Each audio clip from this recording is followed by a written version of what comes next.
Man, this coffee's good. It's really getting me in the mood for the game we're talking about today. What game are you talking about, Nikki? Gain Grounds? The coffee simulation game? I thought we were like on a roll with the simulation games. No? I thought we were playing Game Ground. Like, oh. It's a simulation, but it's like a weird kind of simulation. It's not quite right. Just kidding. I played that one. Oh, yeah. My dad jokes are on point. All right. This is Press Any Button. I'm Nikki. I'm Eric. And I'm Sean. And today we're talking about Gain Ground, which is an action strategy arcade game developed and published by Sega in 1988. It was later ported to the Master System, Genesis, and TurboGrafx-CD in 1991. What the heck is that? Yeah, it's another system. You didn't have a TurboGrafx-CD? No, I've never heard of that. Was that like PlayStation's competition or something? I honestly have no idea since I didn't have one. Sean, did you have a TurboGrafx? I absolutely did not. And also, I think, if I remember back at that time, it was like, we had, like, the Sega Genesis was what people knew about. But then you also had, like, people start using the Japanese name, so it got, like, blurry, right? Okay. Oh, yeah. Wait, what's the Japanese name? Mega Drive, right? Yeah. But they Okay. couldn't copyright Mega Drive for the United States, so they had to change it to Genesis. Oh, I mean, So- Genesis sounds cool. Yeah, I mean, it sounds cool too, but everywhere else knows this Sega Genesis as the Mega Drive. Okay. So it makes it a little bit confusing. Oh, yeah. Oh, well, before we go any further, as you noticed, we have a guest today. Sean Mills is here. Yay! Sean, you're like a local artist around Kennesaw, Marietta. Would you say North Georgia or just like those two areas? I typically talk about being a Metro Atlanta artist. Oh, because yeah. That makes more actually, sense. We found out during the pandemic how close everything in Atlanta really is connected-wise, right? Like, so lots of people who live in Cobb County, which is where we are recording, they work in Metro Atlanta. Yeah. So we're really kind of one big area, I feel like. Awesome. Cool. Yeah, and you chose this game today. Yes, I picked Game Ground. Yeah, why did you pick it?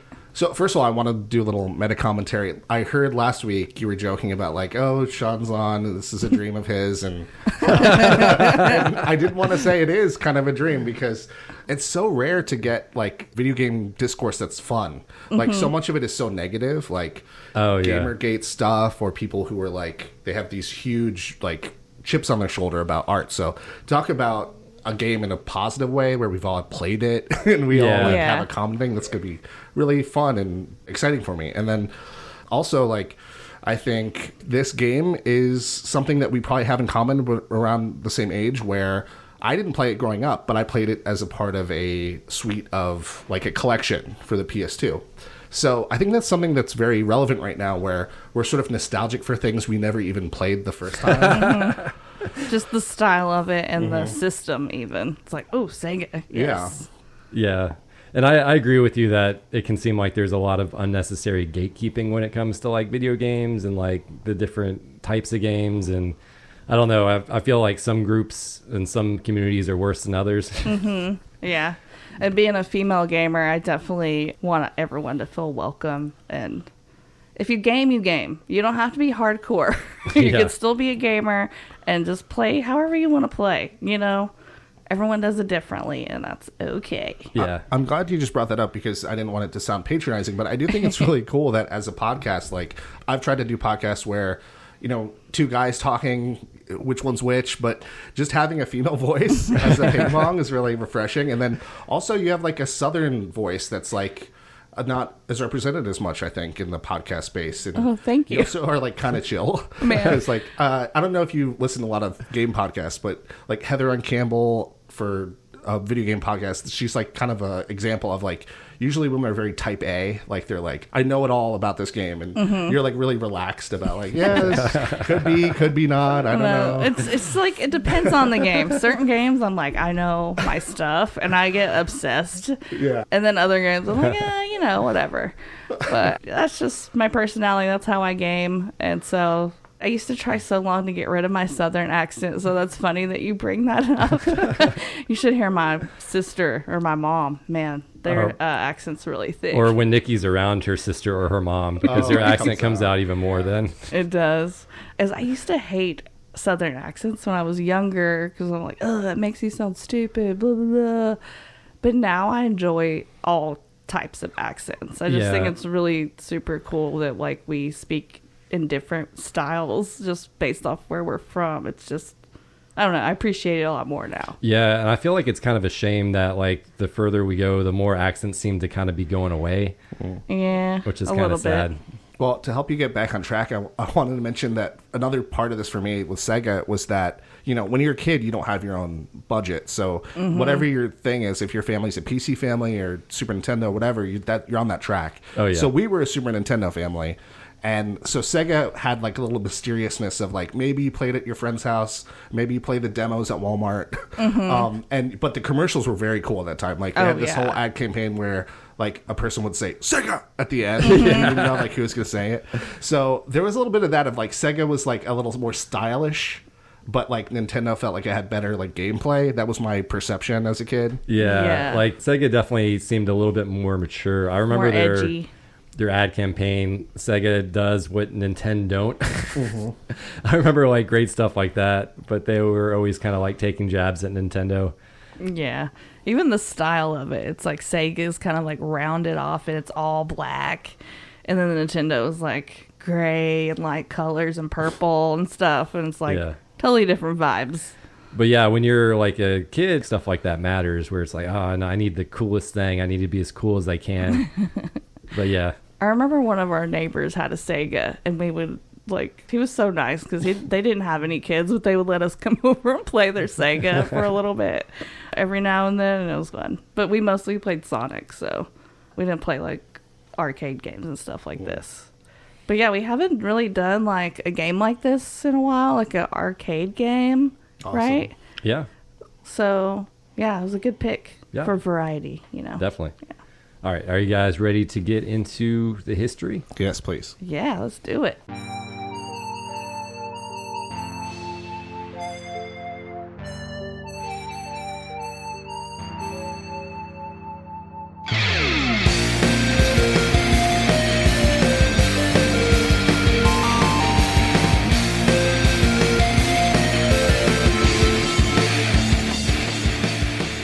Eric, were you able to find a lot of info about the game? Not really, but I found some stuff.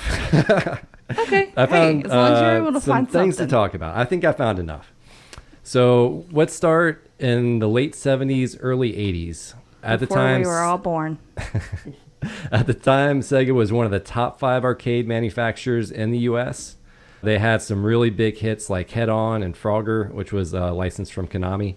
But they were kind of killing it when it came to the arcade. And then around 1982, Sega started to see a big decline in arcade sales. And I think there was kind of a little mini crisis around this time where arcade games just kind of like dropped off. So I think it was kind of universal. Okay. So they kind of got like word there that Nintendo was going to like get into the home console market. And they were like, well, you know, we know hardware way better than Nintendo. So we need to get into the home console market too. So that's when they released the SG-1000 around 1983, followed by the Master System in 1986. And even though they never really stopped making arcade games during this time, they clearly weren't focused on it. You can kind of see that there's like a drop off in the catalog during this like short period. Do you think, was there just like a dip in the popularity of arcades at this time? Yeah, I think that was part of it. And part of it was kind of a dip in the popularity of arcades and the pivot to the home console market. Interesting. Do you guys remember playing any Sega games in the arcades? I've played Frogger before. I've never heard of Head On, though. Yeah, I was about to say, like, around 1985, they released Hang On, which was, like, ended up being so popular they couldn't keep up with demand. So they kind of, like, got back into arcades right around 1985, 1986. And they released a whole bunch of, like, really great classics. Space Harrier, Outrun, Fantasy Zone, Shinobi, if you guys know any of those games.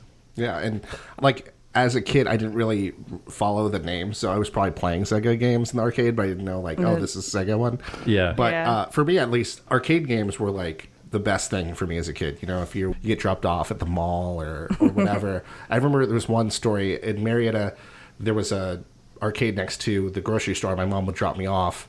And then we found out years later that people were, like, selling drugs out of there. Oh, but, like, no. as a kid, I was just, like, playing, like, X-Men, and then they're, like, passing baggies over my head. It's like I was there for the games, but people were using it for other purposes. That's funny. So to Nikki's question, do you have, like, a favorite arcade game around this time? Yeah, so I feel like it was almost, like, life-changing, but there was, like, a cabinet that's now pretty famous where there were, like, 6 different joystick controllers, and you could play each of these different X-Men, Nightcrawler, Colossus, Wolverine. Oh, yeah. I I've remember seen that one. game. That was fantastic. I love that arcade game. And it's huge, too.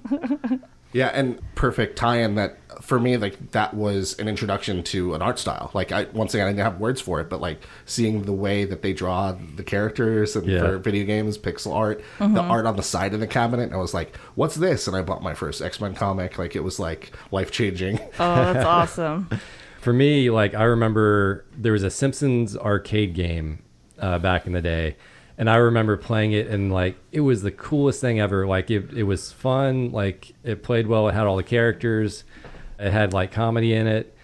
And I remember, like, not understanding that not every arcade game, like, came to consoles. Right. So I was, like, looking at these Nintendo games, like, going, okay, where's this, like, awesome Simpsons game? And so I remember, like, I bought this really terrible, like, I think it was Bart versus the World. Oh, no. Like, trying to get this Simpson arcade game because I didn't really know the difference back then. But, yeah, I remember being obsessed with it, and it never came to consoles. So I never really got to see it, like, transfer over. Yeah. I don't know. I would just always play Pac-Man. Or Miss Pac-Man. Yeah. That was, like, my go-to. Or, like, Space Invaders. Yeah, those classics. But I didn't really get to go to arcades that much as a kid. There was one at our mall, but, like, I don't know. I feel like my money would just be gone in 5 minutes every time I went there. And then I would just have to go somewhere else and look at clothes or whatever. I think I remember that arcade in Dalton that you're talking about. Yeah, it was called Time Out. Yeah, Time Out. I think I probably still have, like, some tokens or something around here from that. Oh, my God. Your mom probably does, for sure. You just mentioned Space Invaders. Have you guys heard that, like, myth that it was kind of half designed by the limitations of the computer? So, like, the idea was that, like, they were slow because it couldn't process how many characters were on screen, and then as you shoot the ships, it would speed up. Yeah, so because there are less sprites on screen. Yeah. So, like, it naturally had this, like, difficulty curve. Yeah. And I feel like that's a big part of Game Ground, where when you're playing with your friends, you kind of make your own meta games of, like, oh, let's try to save this guy, or let's leave him behind. You know, you kind of make your own little story within the game. Yeah, for like, sure. Nicky, don't kill that guy. I need to save this person. Right, I immediately kill that guy. It's like, dang it, Nicky. I had never heard that before. That's pretty cool. That makes sense also. Yeah. All right, so back to Game Ground. So Game Ground comes out pretty much at around the peak of the Sega arcade resurgence, as I'll call it, in 1988. 1988. Yeah, so like I said, I kind of listed some of those other great Sega classic arcade games, and it came out like right around all those other games. So according to lead programmer Yoshiki Uwaka, I'm pretty sure I'm pronouncing that wrong, when they were still conceptualizing Game Ground, Sega had said they wanted a fun multiplayer game like Gauntlet for the American market. Owaka even gave his team a copy of Gauntlet so they could be able to use it as a reference for Game Ground. Have you guys ever played Gauntlet? I've not. Me, Ooh, okay. Me either. I've never even heard of it. I was going to ask you if you felt like it was how close you felt it was to Gauntlet. Is that the predecessor to Gauntlet Legacy, or is that the same kind of actually, on gameplay? my shelf over here, I have the Gauntlet Legends, I think, for the N64. But yeah, I think it probably was a predecessor to that. Okay. It kind of has a similar style. It's like the character you are, though, is like based on which player slot you're at. But yeah, you kind of have these like mazes, and you have like generating enemies from these spawn points, and you can destroy the spawn points. So they're probably similar, but I prefer the Game Ground mechanic a little bit. Yeah, I mean they're similar, but they definitely like Game Ground has definitely gone its own direction. And to me, like, have you ever played Smash TV? Yeah. Yeah, I feel No. like Game Ground is like if Gauntlet and Smash TV had a baby. Yeah, and also, like, I don't know if you guys felt this way, but part of it, like I was talking about the nostalgia for something like you can't put your finger on, is like it reminds me of a lot of stuff from that time, like Buckaroo Banzai, or like the idea of you have like a cast of characters where there's like a magician, a samurai, and this guy. You know what I mean? Like, Yeah. Yeah, the cast of characters is so out there for this game. It's nuts. Like it's like you have like a samurai, a space lady, and like the guy from Street Fighter 2 like on the cover. It's like Yeah. nuts. I love that they just went nuts with it, though. It's fun. Yeah, I agree. All right, so according to Owaka, it took him 1 year and 3 months to finish programming the game, with his biggest difficulty coming from programming the enemy AI. Owaka noted that today this would be unacceptable, but because this was his first programming job, they were quite generous. So they gave him the time to like finish the game, even though a year and 3 months would be a pretty long development time. For an arcade game. Especially in the 80s, like 80s, 90s, 70s, like that would be a long time for development. well, Oh, okay. not only that, but just the idea that you could be an auteur, like a guy programs a game that like is unheard of. You know, it's like Yeah. you mentioned last week, I think, that there were like only 30 people or only 20 people working on the pressure washer simulator. And it's like, think about that, 20 people to make that versus like one guy building a whole Yeah. game. Exactly. Yeah, the lone programmer where I think he Yeah. had maybe like an artist or two to help him. Right. And yeah, but that was probably about it. We've talked about a lot of games where it's just one person that did it all. And it's like mind-blowing. Yeah. The tight deadline also led to a major bug called the 4.8 bug, which occurs in level 4.8. 4.8. Okay. And later releases, it would have been 5.8 because they add the present day era. But we actually didn't play the present day era. Yeah, I was like, ours didn't have present day. Which would have been the 80s, I guess. Yeah. When it came out. So that would have been fun. So in the level, there are these laser turrets that like they take a while to destroy, but destroying the turrets doesn't cause the enemy counter to count down, which means the stage can't be cleared by killing all the enemies. And the issue with that is if you have a bunch of extra like characters built up, it means that you're not going to get them all across the finish line until the timer ends. And a lot of people at the time thought that was done on purpose to kind of like make it so you don't have so many characters. Yeah. So yeah, Conspiracy theory. That's that like arcade thing of like there'd be built-in unfair stuff Oh Yeah. to get your Make quarters. you spend more money. So also you're parenthetically referencing something that's like a big part of the gameplay, which is that you either get your guy to like an exit to end the stage, or you have to kill everybody on the stage. Yeah, that's the only way to finish the stages, which usually you don't have to worry about like getting 20 guys across the finish line. Mostly for me and Nikki, we weren't building up that many lives. It was like 2 guys, maybe. If we got one across, we're like, okay, yeah, level over. Yeah. So Owaka thought that they had actually fixed that bug before the release, but forgot to link the updated version. He also said that he may have just imagined that they fixed it since they were pulling all-nighters in the 3 days leading to the release date. I mean, that is possible. You do start to hallucinate after so long without sleep. Oh, yeah. Well, also baked into this is like referencing last week, and you were saying that like you make a demo of a game and that helps you find the bugs. Yeah. So like people didn't have that luxury of like, well, let's have some game testers give us free feedback of, oh, 8H is a problem, or you know, 4.8.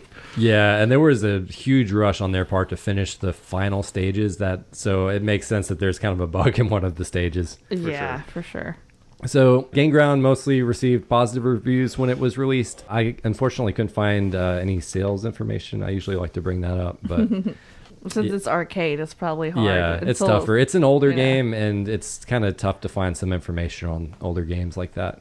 Anyway, moving on to some fun facts. Yay, fun facts. I got 3 of them for you. Cool. So fun fact number 1, in the initial design of Game Ground, Owaka said that instead of rescuing captives, you were able to buy and sell players at a place called Mercenary Corner with coins found in stages while borrowing the shop system from the game Fantasy Zone. He said that this idea was eventually scrapped and replaced with the captive system because it was too difficult to balance the difficulty with it. That Isn't that slavery? No, they're mercenaries, Nikki. Well, no, that actually that brings up a good point, because this game, like many games of that era, it has a lore that you don't know about. So, like, I read on Wiki that it was like there's a whole story about in the future there's no wars, but this is a simulation. Oh, I have the. You got that? Yeah, I'm gonna read that. Okay, sorry to later. jump ahead. But my point is that like that sort of stuff is like really absent for you as a kid. Like if you're playing the game, you don't know like why you're doing it. You know, like Oh yeah, I'm just shooting guys. Yeah, I barely know as an adult what's going on. yes. For arcade stuff, anyway. Right. All right. So fun fact number 2: of the 20 characters in the game, some are right-handed, some are left-handed, some are ambidextrous, and some fire their weapons from the center of their bodies. Did you Like know? just out of their torso. Yeah, like. pretty much. Did you notice that, Nikki? I did notice the like right and left-handed stuff, but not the. I guess I just didn't notice the middle of the torso. I guess I just assumed it was one or the other. But there's like so much going on the screen. It's like hard to focus on like one little thing like that. Yeah. And for me, that's one of those Secret Invaders things where like you can visually picture like, oh, okay, this guy throws a spear with his right hand, we'll flip it, and that gives us a whole new character. But then also, some guys are easier to hit from the left or from the right. Yeah. So it actually helps with gameplay a little bit. Yeah, when you're kind of angling around corners, you can kind of like pick some guys off from one angle versus the other. Right. Yeah, strategy. All right, so fun fact number 3. Zaymon's tornadoes have one major exploit. The tornado can hit the same enemy multiple times. Therefore, one can defeat multiple hit enemies by simply firing a tornado close range at them and watching it bounce around inside their hitbox until they die. So I know like there was a tank or something in the present age, which we didn't play, that you could just like get close and fire one tornado and it would just bounce until the boss died. You know, Too powerful. I didn't know that exploit. I did know that the tornado is like one of those ones where it's like kind of OP. Like, Yeah. if you're having a real tough time, you just like shoot off tornadoes, hoping eventually it'll get the guy for you.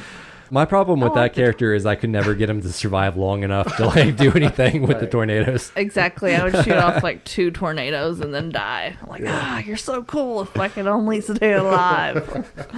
That's true. But to be fair, I was dying with all the characters every like 5 seconds. So Yeah, I was pretty much in the same boat you were. yeah. All right, so that's all my fun facts. That's history. I want to talk a little bit about the story excerpt because it's really not a very long excerpt. Yeah, we kind of touched on it a little bit, but you can go into more detail. Like Sean was saying, there wasn't like anything within the game to tell you this story. Yeah. I think it was like on a pamphlet or like a flyer or something. Still completely separate. But I'm going to read this verbatim. Okay. I like to think that the creator would just hang out next to the arcade and be like, hey, you know what's supposed to be happening here? Yeah. Because, yeah, it really doesn't make a whole lot of sense if you're just playing the game. All right, so the story is, a long period of peace has deprived the Earthlings of their instincts to wage war. Oh, no. The Federated Government, greatly concerned regarding this ever-increasing dangerous situation, developed a gain ground simulation system in the year 2348 in an effort to instigate their ever-waning fighting spirit. However, suddenly, without warning, the supercomputer went berserk and took many of the citizens as hostages. In order to rescue the prisoners of war, 3 of the bravest warriors were urgently dispatched to go forth into the deadly gain ground. Wow. So that's why you have your starting 3 characters and why you find captives throughout the levels. Yeah.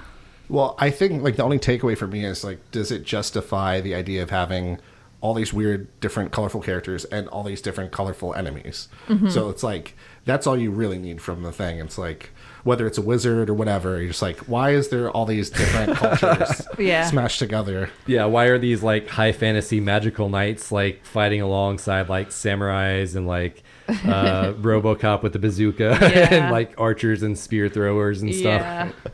I mean, it makes sense for the game, you know? It's like, oh, yeah. Yeah, I mean, to me, like the level design, it makes the levels make sense. It doesn't really make your characters make sense because, like, why in the year 2348 are they training people to throw spears? Right. As opposed to just using, like, guns and stuff. Because you might run out of gunpowder, you might run out of metals, you might run out of resources for guns, and you need backup plans. Which, I don't know if this is jumping ahead again, but it's ironic that the spears and the arrows seem to be like the best weapons, like by far. Yeah, like a lot of the guns are so like pea shooters, like they barely cover distance. And for some reason, the people shooting the guns haven't figured out that they can like aim up or down. right. Yeah. It's pretty silly. So that's the story. Cool. You guys want to move into the pros and the cons? Yes, please. Yeah.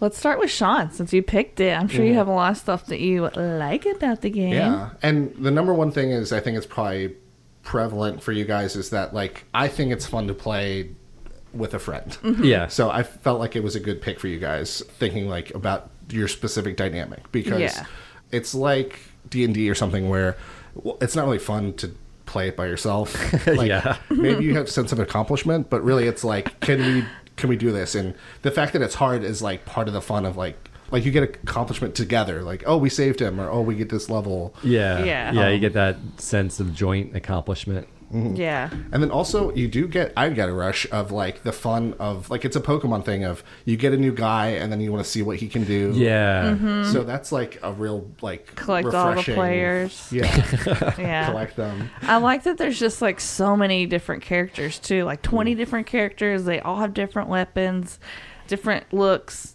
There's like pretty good diversity for a game from the 80s, you know, like just like ethnicity wise and stuff. Yeah, that's great. And then there are also like positives and negatives to each of the characters you kind of have to get used to.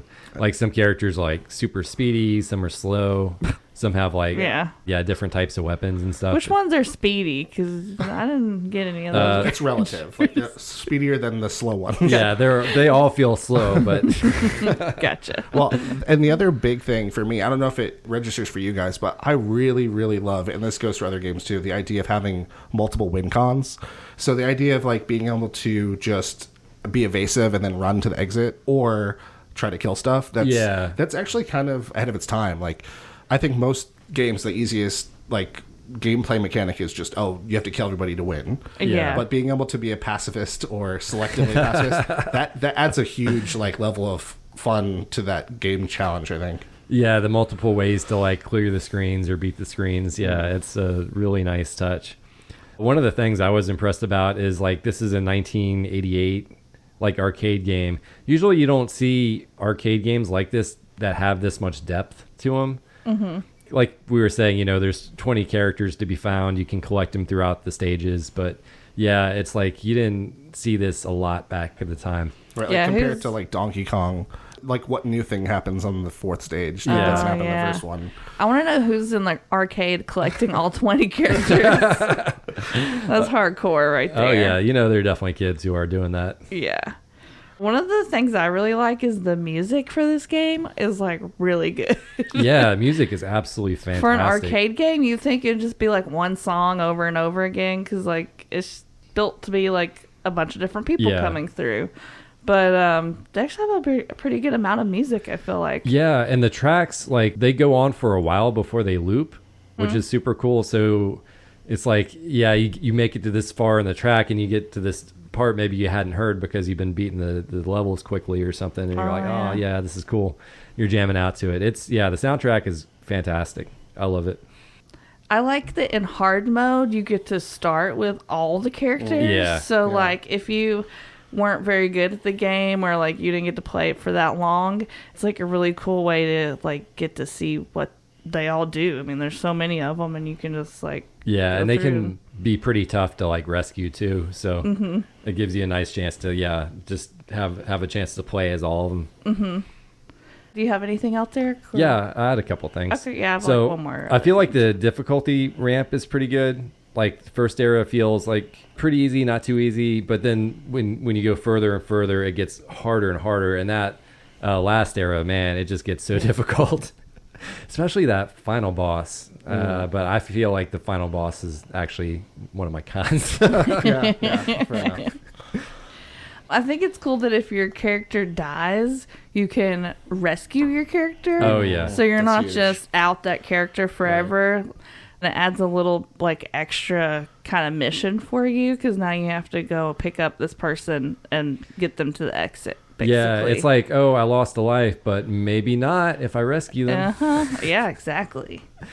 My last thing was I just appreciate how ambitious this game is. Like, they really went nuts with the characters and the level designs, combining high fantasy, science fiction. It's almost a little bit too much, but it feels so over the top that it like works somehow. It's the 80s, man. Everything was crazy. I mean, look at the fashion, look at the movies from the 80s. Everything was over the top. Yeah. But I just like how it combines all these characters you would never see combined anywhere else. Yeah. And then the one last thing I have, and I kind of felt like I was cheating a little bit, but like if you play it on Switch, you pretty much get unlimited lives forever. Yeah, and so there's pretty much no consequences to dying except like you lose the character if you don't save it or, you know, stuff like that. I think that's like baked into it now that you have to, like, because the quality of life save stuff. If you're playing an arcade game, you got to be able to do save states. It's just, I think that's just part of it now. Yeah, and being able to save it too, that helped. But yeah, just never really being able to die. Really, and we played it. We were able to just play it right through, and it still took us some time because you just die and if so much. If we were playing it by quarters, we would have put a lot of money into it. So, another retro thing. Did you guys ever have Game Genie? Oh yeah, I think I have a couple right there on the shelf. What the crazy thing about Game Genie is, it's like it's fun for 5 minutes, but then for certain games it just breaks it. Where it's like, well, there's no challenge. But what's fun about this is that even if you like can restart from a stage, it's still hard to beat the stage. Oh yeah. So true. I don't think like it like ruins the game to have the saves with it. Yeah. I mean, as a kid, I appreciated the hell out of Game Genie because like I would see parts of the game I would never be able to get to. I was like, whoa, this is so cool. I can go like get to the other parts that were originally pretty much locked because I didn't have the skills to get there. Yeah. And they made the game just so hard back then. All right, do we want to move on to cons? Sure, yeah. I'll go first. Everyone is slow. It's like you have to dodge all these 50,000 arrows and bullets that are just getting shot at you, but you're like the slowest person ever. It'd be like if I was trying to dodge bullets in real life. Yeah, that's a good point because I think modern designers have realized it's more fun to be faster than the enemies. But back then, they just felt like, okay, it's okay for the challenge that it's if the guy's slow, he's slow. But that's not a very fun gameplay mechanic like for modern gamers. Yeah. You kind of learn how to deal with it, I guess. But I was just like, I want to be faster. Yeah. So one of the things that bothered me were just those freaking wizards. Like, they're the worst. They like just randomly show up behind you or like they'll put you in an unescapable situation and then they take so many hits to kill. It's like you're wearing robes. Like I shot you like 20 times. Yeah. Dude, and those like heat-seeking missile things from that last level. Oh, the final boss? Yeah, those were like almost impossible to dodge. Yeah, it was like you had to be on the very bottom of the screen to dodge them. But in order to shoot him, you had to like get close. So if you were close, you were never going to dodge it. It's like you had to have a specific character that could be able to do that. Well, and then I don't know if you got into that minutia, but if you do have your friends, sometimes there'd be things where it's like you tell your friend, okay, walk up to like tease the wizard out, then I'll shoot. And like exactly. I was like, tricky. be the decoy, be the decoy. It's like, okay, I was a decoy for 2 seconds and then I died. Yeah. Self-sacrifice. What's something you don't like, Sean? So it's sort of related to what you said about the bug, but there's certain angles that certain enemies have. I don't know what the name of the number was, but there was a level where there's a guy up top and you have to hit him very, very particular angle, and it's not intuitive. Yeah. So I felt like there would be some straight up just like way too hard guys to get to. Like, it's like you basically have to like lose once to learn how you can even try to win. Yeah, it's just like when the enemies are positioned like up high or down low, sometimes like the way you have to throw a projectile is just so weird. And it's like the hitbox is so narrow. It's really difficult. It's like almost like pixel perfect in order to hit them or something. Yeah, I noticed that with the spears and stuff too. It's like if you don't get it perfectly right where they're standing. No, Yeah. you're not going to hit them. Just in general, I thought the hitboxes were kind of all over the place, not just for like throwing the projectiles, but also your character hitboxes. Yeah. The one I kind of noticed in particular was like the boss that was breathing fire. Like, I felt that fire hitbox was just like, sometimes it would look like it hit you directly and you're like, wait, I'm still alive. And then other times it would just miss by a lot and your character would die and you're like, what the heck? This makes no sense. Yeah. So I felt some of the hitboxes were kind of weird. Mm-hmm. Yeah. And something for me that was like, it could be, you know, and you understand it's part of the game, but I felt it frustrating that if one person dies and then a second person dies, the first person can't be rescued. Yeah.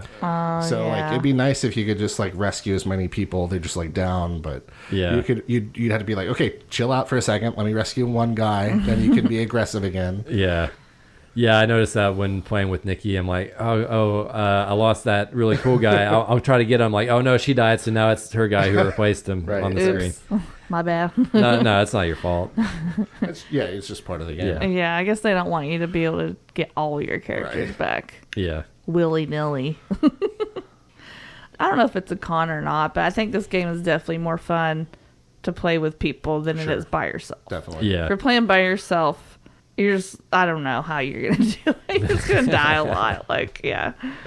You really need the team. I mean, there are people who are good at this game. I kind of watched a playthrough, a guy just like killing it. Like, built up like 20 people or something. You know, there's always those people. well, I'll tag on to what you're saying, because something related for me is that it kind of takes a favor to get someone into this. Like, think about the obstacles. It's like, you've never played it before. You have to like commit to learning a lot. Mm-hmm. Yeah. You have to like get into arcade mindset if you haven't done that before. So I feel like if you don't already have a nostalgia or someone like telling you, come on, try this, like there's a lot of hurdles to get into it. Yeah. This could be a good one to bring online play on too. Oh, yeah. You know, so you could play with people that you don't know. Well, actually, I heard that they made a mobile version for Japan, Oh, really? but I think it's one player, like it's a phone game, but like that's the latest Game Ground was they made a mobile. Oh, cool. Yeah. Yeah, I didn't know that. I didn't know that either. Anything else, Eric? Just one more. So I'm really bad at bullet hell games. When the screen just gets overloaded with stuff, like I have a really hard time like tracking my little character. Yeah. And It's almost like you have to unfocus, like that magic eye thing, and look at Yeah. everything Dude, as I a couldn't- big picture instead of one little arrow or whatever. I could never do the magic eye. Like I've Oh. never been able to do it. Oh, this explains so much. It explains everything. I've tried so hard to do those, and I can't do them. All right. Well, I don't have anything else. yeah, My that's only good. other little thing is some of the bullet graphics are literally 1 pixel, and you're like, I can't see. Oh, like when you get some in of those little like, tiny bullets. It's Yeah, like, later when they start shooting the guns, and like they're like kind of like these red bullets, but they kind of blend in with the background yeah, and sometimes, they're and they're hard to tiny, see. and you're like, I guess I got hit by one of those because I don't know. I was like, they could have made it at least 2 pixels big. All right, so let's talk about strategy. This is a strategy game, so let's talk about strategy. For me personally, I went with the Zap Brannigan strategy of throwing wave after wave of my own people at them. Oh, wait, the what strategy? Zap Brannigan, What's that? Futurama. Oh, I don't know that reference. Okay, yeah, it's the main like general guy in Futurama. Okay. That's what he always says. And that's his war strategy. Yeah, Just to send people out there. Send wave after wave of his own men. Which is actually kind of cool, because like usually like you think about like Mario, if you die, that's the end of your run. Yeah. But this, it's like you could sacrifice one guy to get a hard enemy and then save your better guys for once it's like more survivable. Yeah. That's true. Yeah, usually I like to, if I have some cool characters, I like to start the stage with like one of my weaker characters. Right, that way right. I'm like, okay, I don't want to lose this cool character right away. Yeah. Yeah. Communication is key. You need to talk out loud. You can't Yeah. just expect people to read your mind and to be good at this game. You have to be like, okay, I'm going over here. You go over here. Or, like, I'm gonna get the enemies on the ground. Can you get the enemies that are like up high or whatever? Yeah. Our main thing was like, oh, don't kill this guy yet because I still need to rescue like these people. Or Yeah. something. And then sometimes you'd forget. And I'd be like, sorry. Yeah, for me, the big strategy was that, if we haven't explained it well enough, basically most of the game is based on the fact that there are 2 levels of elevation that your projectiles can hit, like ground level or like elevated. And so there's some people that they can stand on the back row without really being near the enemies and just launch rockets all the way the whole length of the field. Yeah. So I found like you need a good balance of someone who could do an up top attack and someone who could do like a down low attack, because you need to be able to do both. Yeah. So generally speaking, I found, once you start getting the guys, get like a really good guy that can clear out the top row, finish that off. They're usually pretty slow guys, and then switch to like the spear guy or the arrow guy, and then just kind of like Leroy Jenkins to the Yeah, that's good advice. Yeah, so I know like some of the characters are more powerful than other characters. Did you guys kind of have like a favorite or a character that like you kind of liked more than the others? Like I kind of like the boomerang ladies, just because those boomerangs, like how they went around the corners and stuff were so handy for clearing some of the guys out. Yeah, the tornado guy is pretty cool. I liked Betty. I don't think she was really overpowered, but once you kind of get the hang of her, she's pretty good with the Betty grenades. Is so slow, She though. is very slow. So I have 2 answers. One is that I think the guy that has the bow and arrow is just the greatest balance of like he can do both heights. He's pretty fast, and you get him pretty early. So he's a good like guy to main. That's the guy with the Viking helmet, right? Yeah. And he's like worth saving if you can manage it. And then my other answer is, it's like, I remember playing with my college roommate and we didn't know the names. The game doesn't even bother writing the names on the screen. Yeah. So we would like come up with nicknames, and there was a guy we called Up Top RoboCop. He looked like RoboCop, and he could shoot the top level. I love it. So like Up Top RoboCop was like, we were like high fiving when we saved him, and that's great. Yeah, I just called everyone by their weapons. I'm like, I'm Grenade yeah. Girl. That's why I yeah. learned some of their names. Yeah, it's fun. The names are kind of all over the place too. Like Betty and Johnny, and then Athra, and then like Cyber and Mud Puppy. So, isn't there like a water guy too that just throws like waves of water, spinning water? Yeah, which was like critical to the strategy, because like if there was some place that you have to keep an enemy alive, but it would kill you, you could spin them with water so you could like run around. That's a good idea. It was helpful with some of those levels where you just have like 800 bullets coming at you. Right. Or arrows. And you mentioned Athra. He's like one of the main 3 guys, the spear throwing guy. Yeah. We just called him the principal because he reminded us of like a principal that like doesn't take any nonsense. He doesn't need a gun. He's just going to deliver. I've got a spear. Yeah, you guys both have guns. I'm just going to run with my spear. The true alpha male. Another piece of strategy is always be moving. Yeah. If you're not moving, you're dying. And most of the time when you are moving, you're still dying, but you're definitely going to die if you don't move. Yeah. But it's like you kind of almost like need to be sporadic with the way you move, because like there's just so much crap coming at you. Yeah, patterns. Like the characters who can like kind of strafe and like shoot up are definitely valuable.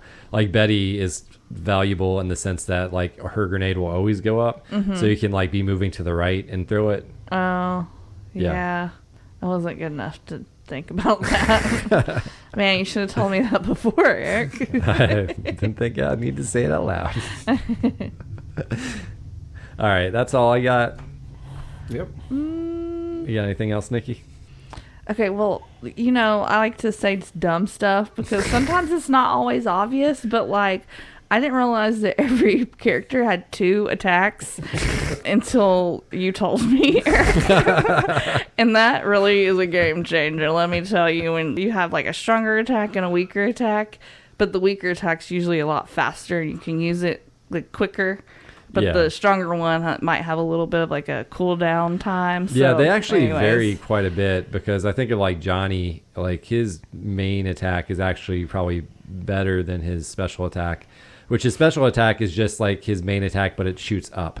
Oh, Like, yeah. That's it. It just shoots up and it's one bullet. That makes me wonder, though. Imagine if that happened in real life. Like you're playing basketball and you've got a really wet 3-point shot, and then like you turn 30 years old and you're like, oh my god, I've got a 10-foot vertical leap that I didn't even realize about. Like you have this whole separate arsenal. Exactly.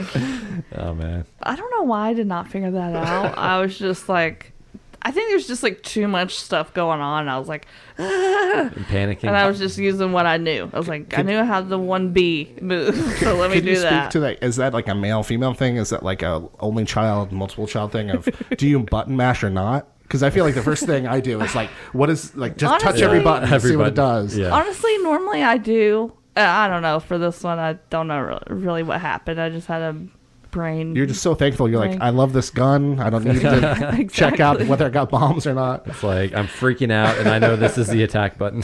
Exactly. I think I just didn't have time. Like, there was no time to figure anything out. Because you're just thrown right into it immediately. Yeah. All right. So as far as the future, I couldn't really find much. I guess they're still porting it to other stuff. Like they ported it to the Switch. You said they ported it to Android and iPhone, but only in Japan. Is it on Steam? Yeah. I think I saw think that it's it like was on Steam. part of like one of those like compilations. Yeah, arcade packs or something. But yeah, and then Sega itself, I think they still do make arcade games, but it's kind of become a much smaller note because, you know, it's most other games are coming out to computers or consoles or whatever.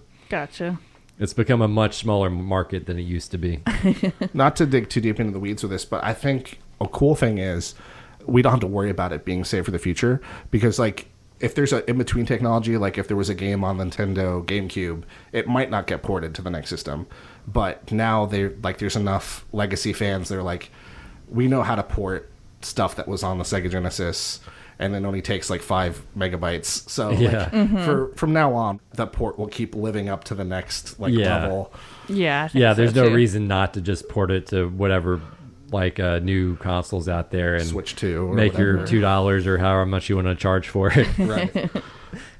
Yeah, I didn't really find much about the future either. So Okay, yeah. I don't have a lot there. So moving on to the challenges, you actually gave us 2 potential to pick challenges. from, yes. Do you want to remind us what they are? Yeah, so it's cool that you realize that there's like a weird difference between normal and hard, which is that like hard gives you the guys or not. Yeah, but it's like it's supposed to be one life, right? I mean, we had the arcade version where you could keep playing after Right. that, so it actually felt easier. But I'm like, okay, let's just play it where it's one life. It's supposed to be one life. Sure. Yeah. So I think like for me, Or one continue, I would say that, because you have 20 lives because you have 20 characters. the way I thought of it was like either beat the game saving everybody, or beat the game with just using like one guy. Yeah. You said beat the game on hard. Yeah, Right. so we tried that. That was hard. Yeah, we didn't get very far. The hard mode lives up to its name. Yeah, I'm not conservative enough with some of these characters. I would just like, oh yeah, tornado guy. Oh no, he's overwhelmed. Yeah. But then the other challenge was like beat the whole game with the one character, Athra. Yeah. Yeah. Like, how would you even ever only get one character? Because Yeah. like I would not know how to not accidentally get more characters. Like right, I right. like, I guess you don't could kill know off how your to other do characters that. and just like kill them off real quick, and then you're just playing with Athra. Yeah.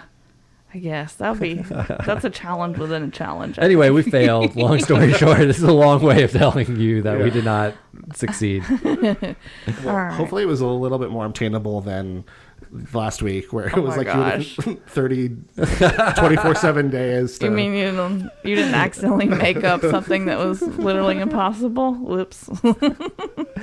I mean, she made up for it. She rapped with me, so Well, I think It's that all was good. the right like direction to reach towards, but this game is something that you have to like build up a like understanding of it. Like, Yeah. there's like you don't just have native skills. You have to like learn the maps, learn the characters. Yeah. yeah, like learn where the enemies are gonna like pop out of the sides or whatever. Right. Yeah. All right. I guess we're wrapping. Yeah. Shocker.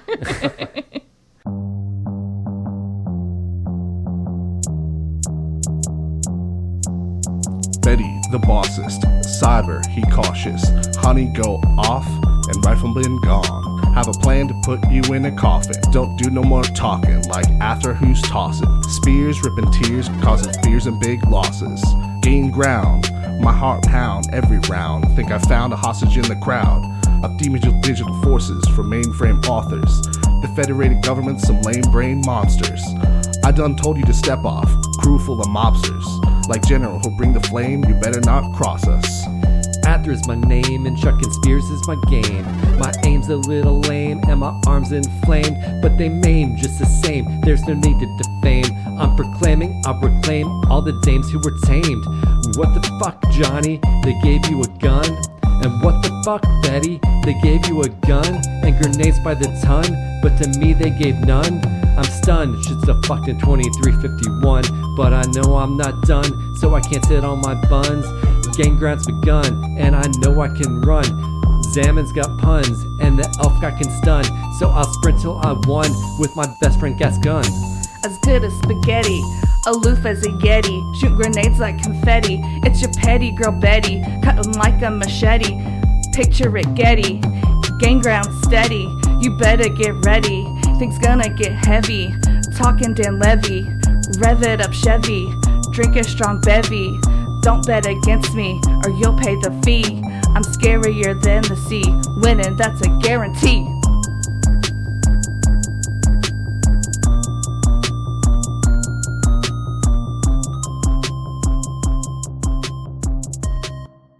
Wow, good raps, you guys. It's always fun to hear what the guest brings because, like, you have a different style and everything. Compliment your studio. This is the first time I've ever recorded a rap with like a good microphone. And oh, nice! it's really cool. Have you recorded raps before? Well, it's like I think we all in the car try to like sing along to the radio. Oh yeah. True. And then we have the privilege of not knowing how bad it is because it's not recorded usually. Oh man. Anytime I've made the mistake of like recording myself doing karaoke or something, I'm like, that is not something I should ever hear from outside of me. Like, no. So I had a big pit in my stomach wondering like, oh, are they gonna hate this? But I'm glad you guys like found some fun in the game. Oh yeah, even if you're you mean the game or the rap? I thought you were talking about your rap stuff. I was like, no, you did great. No, just the game itself. Yeah. No, I mean, I always feel like there's something usually fun about almost any game. Even like, that's true. Even if a game is bad, like, you know, Superman 64 or like something like that. Yeah. I can still find like little things I like about it. Yeah. I definitely was a little like worried at first because I was playing it by myself and I was like, I do not like this. But once me and Eric started playing together, it's a whole different ball game at that point. So I also liked it. Caught a glimpse of your screen and I was thinking about like, you are living like a child's dream because like their arcade screens were like, I don't know, they were CRTs 30 inches by 30 inches maybe, but nowadays you got these gigantic screens. They're like up-resed and like you got speakers. It was like, you're living large. Funny story, we went out of town last week into this like mountain resort that's like kind of an unplugged kind of place, so there's no TVs in any of the rooms. So we were trying to play together on the little tiny Switch screen, and I was but it's already like compressed because you know it's the arcade style. And so we're like trying to get close to it, bumping heads because it's so small. And I was like, I can't do this. Yeah, it's like let's just wait till we get home. It's like I thought even on our playing it on the big TV, I thought some of those bullets were teeny tiny. Like trying to play it on the little Switch screen was like, no, that's not gonna happen. Not gonna happen. That's funny though. Oh man. So Eric, it's your turn to pick the next game, right? Yeah, are you excited to hear it? Maybe. Depends on what it is. I'm just kidding. I'm super excited. Okay, so there's a genre of game I don't think we've actually ever touched on. What? Yeah. We've almost done everything, I feel like. Pretty close, yeah. 75 episodes in. Okay, so I'll give you a hint. It's the game type is a on-rail shooter. Okay, on-rail. Like new Pokemon Snap. Oh yeah, actually this wouldn't be a new genre because we've done Pokemon Snap. But this one you actually shoot things and not a camera. Yeah, not take pictures. I don't know. I don't know that many like on-rail games. Can you think of anything, Sean? Didn't really play that genre. Yeah. Have you ever played any of the Star Fox games? Oh, yeah. Yeah. So that's No. that counts. I know you really like Star Fox. Yeah, games. so we're Wait, playing- didn't I buy one for you for Christmas? Yeah, it was the DS one. Yeah, that was. I went out I mean, on a the limb. game itself isn't bad. The controls are just so like hard to get used to. Okay. But, anyway, But this one's not the one I It's not got Star you. Fox? Yeah, You guys it- playing Star Fox? it's Star Fox 64. Okay. So we're going back to Nintendo 64. Yeah, we haven't really done any N64 games this season yet. This is perfect timing because there was just a viral video going around of there was like a level that was so hard that like no one really saw it when it was released. It was like Flippy with a bazooka. Like it was like because with Star Fox is like there's multiple paths. So Yeah. if you have to do special conditions to get some of the paths. Yeah, I remember they had the ground characters, but they only had it for multiplayer. So are you saying they actually designed a stage for those characters? That was the claim, and I wasn't good enough to know if that was just a prank or not. But Okay. I saw a screen cap of the frog running around with a gun. That sounds funny. All right, so you want to hear what your challenge is? Sure. Oh gosh. Okay, so you have to beat the game while completing at least one mission on all 3 routes: easy, medium, and hard. So basically, there are 3 routes you can take to the end of the game. Okay. There's kind of an easy path, a medium path, and a hard path, but you can swap back and forth between the paths depending on what you do on the stages. Okay. So you have to hit at least one mission on each level of difficulty before beating the game. Okay. Probably make more sense when I start playing. It will, yeah. Yeah. You'll probably accidentally go back and forth. Like there's a water kind, there's an air kind, and a tank. Yeah. Right? Okay. Yeah. Cool. And this is legit on Nintendo 64, not on the Switch, but it's like Nintendo 64 game. It's on Nintendo 64. All right, great. I don't like the controllers. The weird 3-prong controller thing. I'm not a fan. Not a fan. I grew up with it, so I'm pretty used to it. I like it, but yeah, it's weird holding the controller because it's like you have this extra handhold. Yeah, it's like, are you like to one side or this side, or like, I don't know, spread out? People were shelling out for like the Switch adapter, right? Like that there was like a Switch N64. Oh, really? So you could play N64 games in the style. In the style, yeah. No, thank you. All right, well, that sounds different. Sounds fun. Yeah. All right, till next time. All right, bye. Bye. Bye.